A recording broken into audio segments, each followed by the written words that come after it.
Assalamualaikum warahmatullahi wabarakatuh. Perkenalkan, nama saya Yacinta Putri Salsabila Paputungan dengan NIM 7115401211027. Pada kesempatan kali ini, saya akan mempresentasikan sistem reproduksi wanita dan sistem reproduksi pada pria.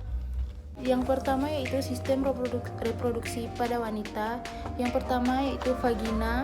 Vagina adalah saluran yang menghubungkan lingkungan luar dengan rahim sekaligus tempat mengalirnya darah, menstruasi, dan saluran keluarnya bayi. Kedua yaitu serviks. Serviks merupakan struktur rahim bagian bawah yang menyempit dan membuka ke arah vagina. Selanjutnya yaitu saluran telur atau stuba fallopi atau oviduk. Terdapat sepasang di setiap tubuh perempuan, yaitu di kanan dan di kiri. Oviduk memanjang ke arah samping dari uterus. Fungsinya adalah membawa sel telur dari infundibulum ke rahim.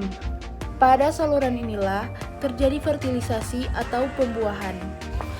Yang selanjutnya adalah indung telur. Indung telur merupakan tempat kumpulan sel yang disebut folikel. Di dalam folikel, sel telur atau ovum dikembangkan.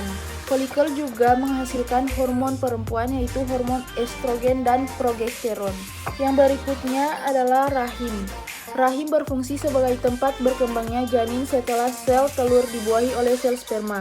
Dinding rahim atau endometrium berperan di dalam pembentukan plasenta. Sel telur yang dihasilkan di indung telur disebut juga sebagai ovum. Ovum termasuk ke dalam elikital atau tanpa kuning telur dan mengandung butiran kortikal dan trombosit kuning.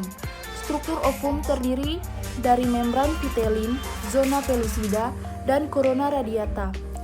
Membran vitelin adalah selapu tipis transparan yang membungkus sel telur.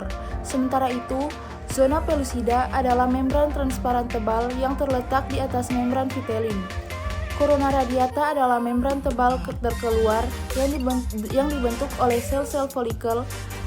Kista berisi cairan tempat ovum berkembang dikenal sebagai folikel gravian. Selanjutnya yaitu sistem reproduksi pada pria. Sistem reproduksi pada pria terdiri dari penis yang berfungsi untuk sebagai saluran kencing atau urin sekaligus tempat keluarnya sperma. Yang kedua yaitu ada skrotum.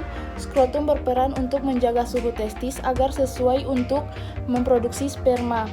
Pada skrotum terdapat 2 buah testis. Selanjutnya yaitu ada testis. Testis adalah alat kelamin bagian dalam.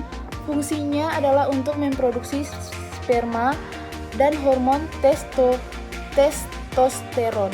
Selanjutnya ada epidermis. Epidermis merupakan saluran yang keluar dari testis. Fungsinya adalah sebagai tempat penyimpanan sperma sementara. Berikutnya yaitu ada uretra. Saluran uretra adalah saluran yang terdapat dalam penis yang merupakan akhir dari saluran reproduksi. Perannya adalah sebagai saluran keluarnya sperma dan urin. Yang berikut adalah vesikula seminalis. Vesikula seminalis merupakan kelenjar yang menghasilkan zat yang berisi basa atau alkali, frukosa atau gula monosakarida, dan hormon prostaglandin dan protein pembekuan. Yang berikutnya adalah kelenjar prostat.